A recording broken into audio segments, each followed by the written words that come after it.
example number this is example number 1 of the example number 1. So the question is the prove that the two concentric circles, so what are concentric circles, जिनका common centre होता है। दो circles की बात की है, ऐसे circle C1 and C2 जिनका सेंटर कॉमन है। अब आप यहाँ देख सकते हैं कि ये जो लार्जर सर्कल है, ये जो C1 है, this is the larger circle, ये लार्ज सर्कल है, और ये जो C2 है ये स्मॉल सर्कल है। अब जो सर्कल C1 है उसका सेंटर भी O है, और जो सर्कल C2 है उसका सेंटर भी O है, इसलिए हम इनको क्या बोलेंगे, concentric circle. So the circles having the common centre.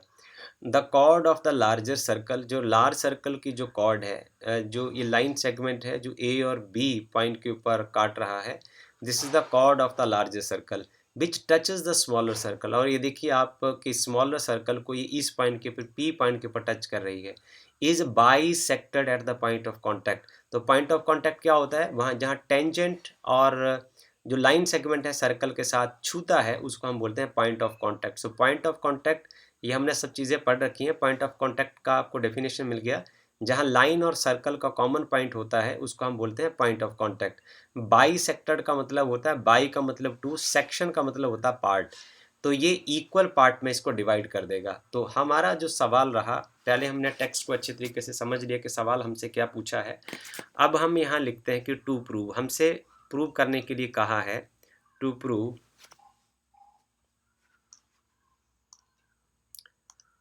we are asked to prove हमें ये प्रूव करने के लिए कहा है कि जो AP है this is equal to PB। This is what we have to prove. Now you will find it so simple to prove it. आप ये देखें कि आपको ये बहुत साधारण चीज़ लगेगी। हम इसको स्टेप वाइज करना शुरू करते हैं। हम यहाँ से शुरू करते हैं कि यदि हम इसको A को हम O से मिला दें, कनेक्ट A विद O, ये मिला दिया, और इसका हम कलर कुछ ऐसा लेते हैं, चलो आपको ये विजिबल रहेगा, ये कलर हम ये सेलेक्ट करते हैं। हम we will connect AO, okay. So this is the radius of the larger circle, and then we will connect O with B. This is OB. This is also the radius of the larger circle. So we'll just consider that this radius is capital R, and this radius is also capital R. Okay, and then this radius is capital R, this radius is capital R. Now we have two triangles. So this is triangle number 1 and this is triangle number 2. हमें इन दो triangles में बताना है कि जो AP है वो PB के बराबर है। हम ऐसा लिखने की कोशिश करते हैं। देखिए हम इसको लिखते हैं solution. we now have the solution. now see about the solution. हम पहले ट्राइंगल से चलते हैं। In triangle AOP, in triangle AOP we have, यहाँ आप देखिए जो AO है वो रेडियस है, और जो OP है, OP is some length L unit, and then AP को आप ऐसे रहने दीजिए, और S यहाँ आप लिख देते हैं S, P is the tangent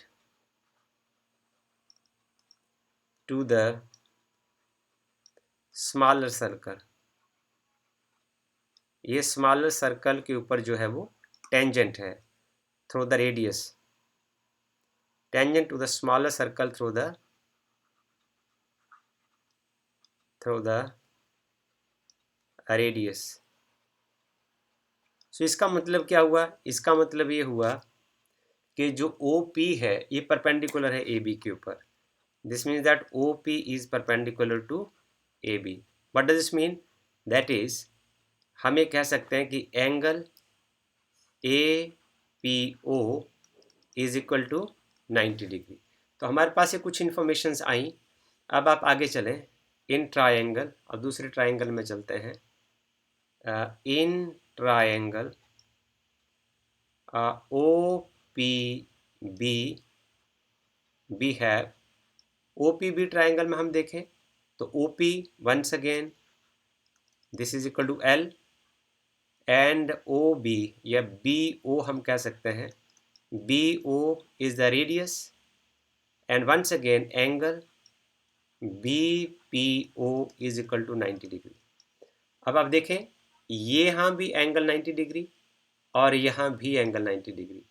यहाँ B O is equal to R, यहाँ A O is equal to R और O P is equal to L, here OP is equal to L. So we can say using एक आप criteria इस्तेमाल करिए कि आपकी जो साइड दो साइडें बराबर हैं और एक angle using SAS theorem side angle और साइड दो ट्राइंगल की दो साइडें और यदि एक एंगल बराबर हो तो ये जो दोनों ट्राइंगल्स होते हैं वो कॉन्ग्रुएंट होते हैं, सर्वांग सम होते हैं।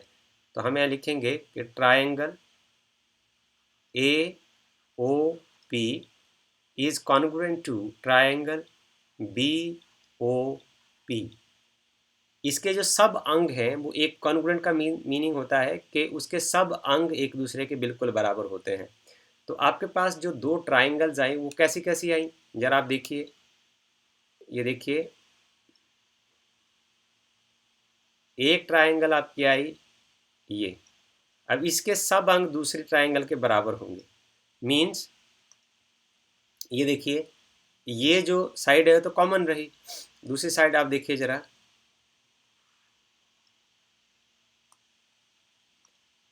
अब आप यदि देखेंगे तो दूसरी साइड में ये इसके बराबर रहा और एक कॉमन हो गया। ये साइड जो है वो रेडियस है, ये रेडियस है तो ये एक दूसरे के बराबर, ये साइड ऑलरेडी कॉमन है, इसका मतलब ये भी अब इसके बराबर है क्योंकि इसके तभी एक सभी अंग एक दूसरे के बराबर होंगे। So I can say that A P is equal to P B. This is what we have to prove from this theorem. Okay,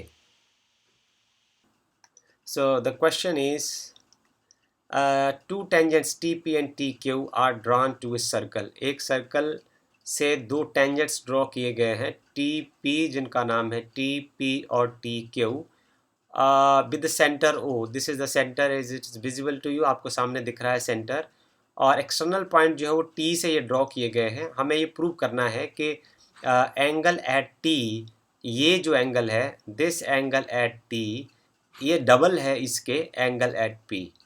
okay, सो जो T यदि हमारे पास एक्सटर्नल पॉइंट है तो हम ये कह सकते हैं कि जो TP है this TP is equal to TQ। TP और जो TQ है वो एक दूसरे के बिल्कुल बराबर है। Okay, TP is equal to TQ क्योंकि हमने इसको ऑलरेडी पढ़ रखा है। हम अब इसको आगे सॉल्व करने की कोशिश करते हैं। यदि T, आप देखिए अब हम यहाँ आगे लिखते हैं कि इसको हम कोई एंगल नंबर 1 लिख लें, इसको हम एंगल 1 लिख लें और इसको हम एंगल नंबर 2 लिख लें, हमें बार बार नहीं लिखना पड़ेगा। और इसको हम एंगल नंबर 3 लिख दें, एंगल नंबर 3 लिख लें और इसको हम एंगल नंबर 4 लिख लें। सो ये हमें फिर ज़्यादा आसान कर देगा। ओके, सो सबसे पहले हम करते हैं कि सॉल्यूशन लिखते हैं और फिर अपना प्रोसेस शुरू करते हैं। ये हुआ हमारा सॉल्यूशन। हमें अपनी सबसे पहले लोकेशन बतानी पड़ेगी। इन सर्कल C जिसका सेंटर कोई O है और रेडियस R है, हमारे पास जो OP है, जो OP है वो है रेडियस ऑफ द सर्कल, ये रेडियस है। ओके, और in triangle here, in triangle TPQ यदि हमारे पास TP और जो TQ है ये बराबर है तो ये जो आपकी ट्रायंगल हुई, सो यदि ऐसा हुआ देन एंगल नंबर 3 जो है वो एंगल नंबर 4 के बराबर होगा क्योंकि ये समद्विबाहु त्रिभुज हो जाएगी। इसकी जो दो भुजाएं, यदि इसकी दो भुजाएं बराबर हैं इसकी यदि ये दो भुजाएं बराबर है तो इसके ये दो कोण, यदि इसके दो, तो ये इसके दो एंगल भी बराबर होंगे। This means that angle 3 is equal to angle number 4।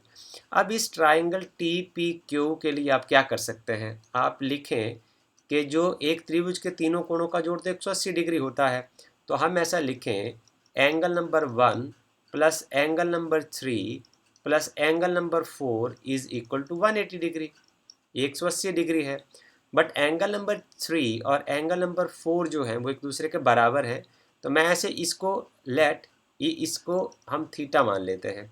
तो आपके पास आ जाएगा एंगल नंबर 1 प्लस थीटा, और ये भी थीटा हुआ, ये हुआ 180 डिग्री। ओके, सो एंगल नंबर 1 जो है वो हो जाएगा 180 degree minus 2 theta. So this is our first information. इसको हम इक्वेशन नंबर 1 मान लेते हैं। This is equation number 1। अब आप जहां देखें कि वी नो दैट की जो टी पी है, O P is perpendicular to T P, ये हमने पहले प्रूव कर रखा है।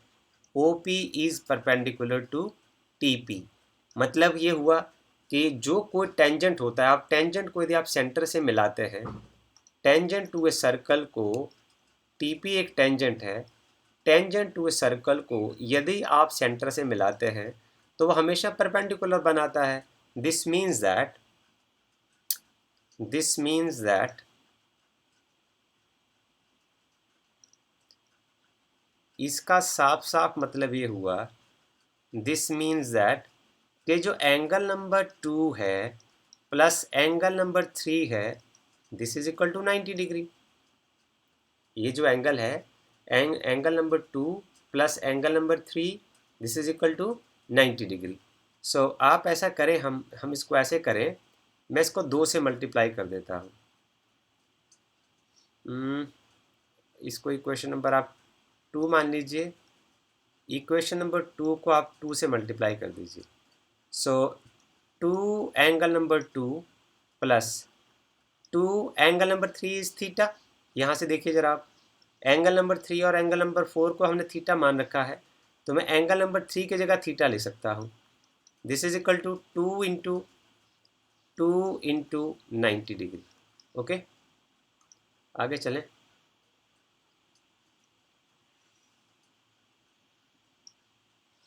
सो नेक्स्ट हो जाएगा 2 time angle number 2 plus 2 theta is equal to 180 degree. Okay, so we have 2 time angle number 2 is equal to 180 degree minus 2 theta. Okay, so this is new equation for you. ये आपके लिए दूसरी equation हो गई। So from this diagram, this is equation number 3. This diagram shows that कि यहाँ आपको ये बताया जाता है कि 180 डिग्री माइनस 2 थीटा की जो वैल्यू है वो एंगल नंबर 1 के बराबर है। यहाँ आपको ये इक्वेशन ये बता रही है कि 180 डिग्री माइनस 2 थीटा की जो वैल्यू है वो 2 एंगल नंबर 2 के बराबर है। सो हमें कहें फ्रॉम इक्वेशन 1 एंड इक्वेशन 3, यदि इसकी राइट हैंड साइड बराबर है तो इनकी लेफ्ट हैंड साइड भी बराबर होंगी। इसका मतलब angle number 1 is equal to 2 times angle number 2। So angle number 1 किसका नाम रखा था हमने, angle P T Q is equal to 2 time angle number 2 किसका नाम रखा था, ये रखा था नाम ओ पी क्यू, और यही हमें प्रूव करना था। Okay, this is all about this example 3. So the example number 3 is, it's a very interesting example to discuss about. PQ is the chord of length 8 cm. आप यहाँ ध्यान दें इस पॉइंट के ऊपर, ये रहा पॉइंट आपका P और ये रहा Q, ये PQ chord हो गई और इसकी जो लेंथ है वो 8 सेंटीमीटर। हम यहाँ लिख देते हैं कि PQ is of the length 8 centimeter. Of the circle of radius 5 centimeter, this 5 centimeter is the radius of the circle. This is a radius of the circle. Okay, and then the tangent P and Q intersect at point T. जो ये P पर खींचा गया tangent और Q के ऊपर जो खींचा गया टेंजेंट है वो एक एक्सटर्नल पॉइंट T के ऊपर इंटरसेक्ट करता है, जैसे फिगर में बताया हुआ है। तो find the length T P हमसे पूछा है कि आपको ये बताना है कि जो टी पी लेंथ कितनी है। तो टी पी का मतलब टी क्यू के बराबर होगा। ये हम पहले एक थ्योरम में कर चुके हैं कि एक्सटर्नल पॉइंट से जो टेंजेंट्स होते हैं वो एक दूसरे के बराबर होते हैं। हम अब सवाल को हल करना शुरू करते हैं। तो सबसे पहले हम एक सोल्यूशन, एक वर्ड इस्तेमाल करते हैं। This is the solution of this problem. Now see here, in circle, पहले हम बता देते हैं कि हम कहाँ हैं। इन सर्कल जो जिसका नाम सी है, जिसका सेंटर कोई ओ है और रेडियस जो है वो यहाँ 5 सेंटीमीटर। तो इसको हम ऐसे भी लिख सकते हैं और इसको हम ऐसे भी लिख सकते हैं, कॉमा सी जिसका सेंटर ओ है और रेडियस जो है वो 5 सेंटीमीटर है। This is the way to address the circle. हम सबसे पहले यहाँ देखते हैं कि हमारे पास जो T P and T Q, as these are the tangents, so as TP and TQ are tangents from external point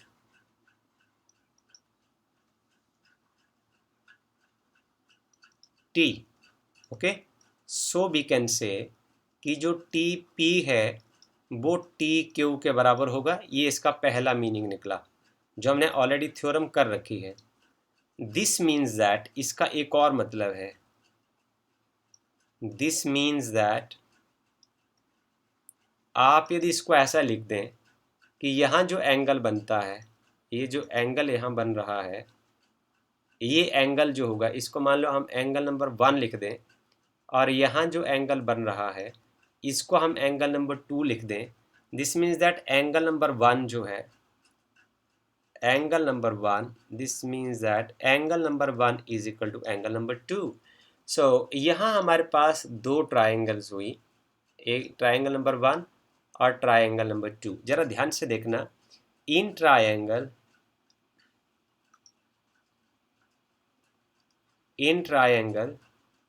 TPR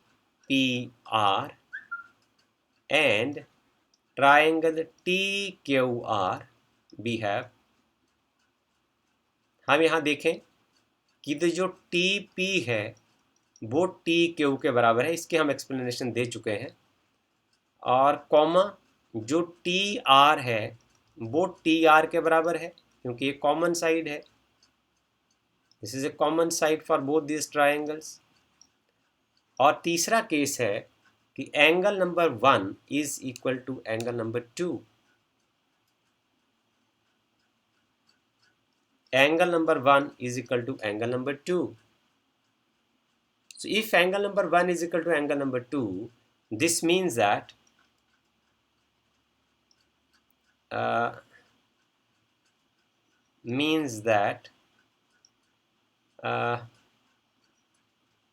triangle जो होगी हमारे पास, जो triangle TPR is congruent to the triangle TQR. Okay, using कौन सा concept हमने इस्तेमाल किया, हमारे पास दो साइडें बराबर हैं और एक एंगल बराबर है, इसलिए जो ये दोनों ट्राइंगल्स हुई ये सर्वांग सम हुई, इनके सभी के जो सारे अंग हैं वो एक दूसरे का बराबर है। यदि ये सर्वांग सम है, इसका मतलब जो PR साइड है वो RQ के बराबर है।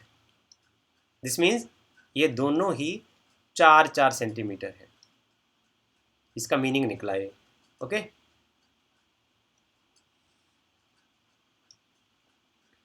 4 centimeter.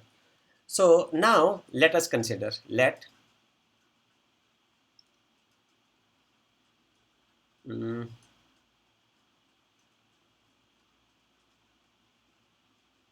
us consider triangle PRO. सो PRO एक राइट एंगल ट्राइंगल है क्योंकि परपेंडिकुलर बाइसेक्टर जो है वो 90 डिग्री का एंगल ही बनाएगा यहाँ।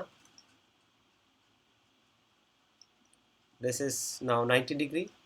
सो we can say now using Pythagoras theorem we have, आप यहाँ करें,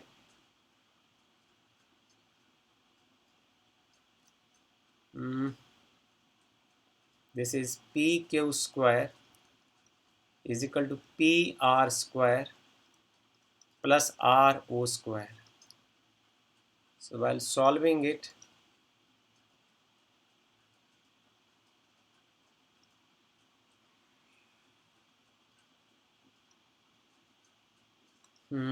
we can find out here PQ square is 25 is equal to PR square is 16 plus RO square. So this is RO square is equal to 25 minus 16 is 9. This is 9. So we have RO is equal to plus minus under root 9. So this answer is plus 3 is acceptable because length can never be negative. अब आपके पास जो ये वाला side है वो solve करने के बाद आ गया 3 सेंटीमीटर। मान लीजिए जो टीपी है इस लेंथ को आप कोई एक्स यूनिट मान लीजिए, एक्स सेंटीमीटर आप मान सकते हैं, और जो टी आर है इसको आप कोई 22 सेंटीमीटर मान लीजिए। ठीक है, अब आप यहाँ लगाइए using Pythagoras theorem, using Pythagoras theorem in triangle T P Q. T P Q triangle में लगाइए, आपके पास बन जाएगा x square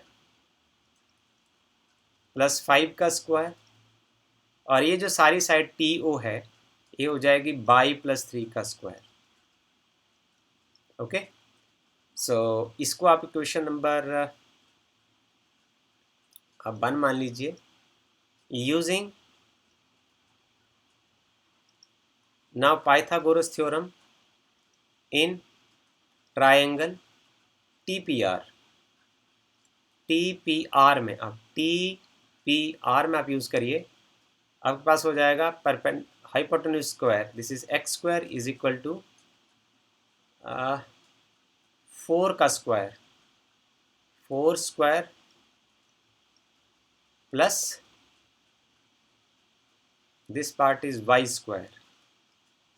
So here x square is equal to y square plus 16. आप ऐसा करिए कि इसमें एडिंग 5 स्क्वायर, इक्वेशन नंबर 2 हो गया। इन इक्वेशन नंबर 2 आप इक्वेशन 2 में 5 का स्क्वायर ऐड कर दीजिए, X square plus 5 square is equal to जो भी होगा वो ब्रैकेट बराबर के दोनों ओर होगा 16 प्लस 5 का स्क्वायर। ओके, अब जरा इसको इक्वेशन नंबर 3 मार्क कर दीजिए फ्रॉम इक्वेशन 1 एंड 3।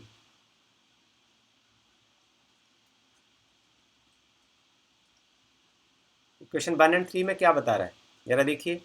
इक्वेशन 1 में ये बता रहा है कि एक्स स्क्वायर प्लस 5 का जो स्क्वायर है वो बाई प्लस 3 के स्क्वायर के बराबर है। इक्वेशन नंबर 3 में ये बता रहा है एक्स स्क्वायर प्लस 5 का स्क्वायर जो है वो बाई स्क्वायर प्लस 16 प्लस 5 के स्क्वायर के बराबर है। अब इसकी यदि लेफ्ट हैंड साइड बराबर है तो राइट हैंड साइड भी बराबर होगी, इसलिए मैं यहाँ से लिख सकता हूँ बाई प्लस 3 का स्क्वायर खोल दीजिए, by square plus 9 plus 6 by, ये फार्मूला लग जाएगा, यहाँ आ जाएगा बाई स्क्वायर प्लस 16 प्लस 5 का स्क्वायर जो है वो 25 हो जाएगा। तो बाई स्क्वायर के साथ बाई स्क्वायर कैंसिल हो जाएगा, you are left with 6 by is equal to 41 minus 9, that is equal to 32, and then by is equal to 32 by 6, this is equal to 16 by 3 centimetre. Okay, अब हमसे जो पूछा है वो हमारे पास आ गया टी आर, बाई का वैल्यू आ गया, पर हमसे सवाल में क्या पूछा है, आपको टी पी निकालना है, और टी पी क्या है, टी पी जो है वो लेंथ ऑफ दिस टेंजेंट है, TP is the length of this tangent. Okay, और ये जो दोनों टेंजेंट होते हैं वो एक्सटर्नल पॉइंट से यदि खींचे जाएं तो दोनों बराबर होते हैं, इसलिए जो TP है वो TQ के बराबर होगा। ओके, सो अब हम क्या करते हैं,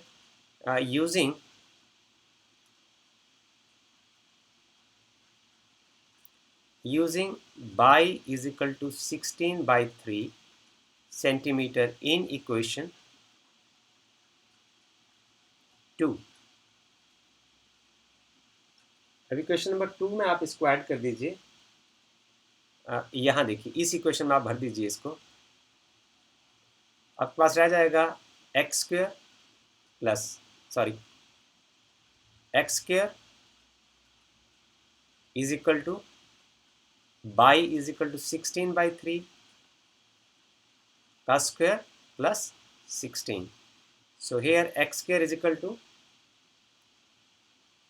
16। आप यहाँ से इसको आप लिख लीजिए 16 into 16 by 9 plus 16. So you can take 16 common. You will have 16 by 9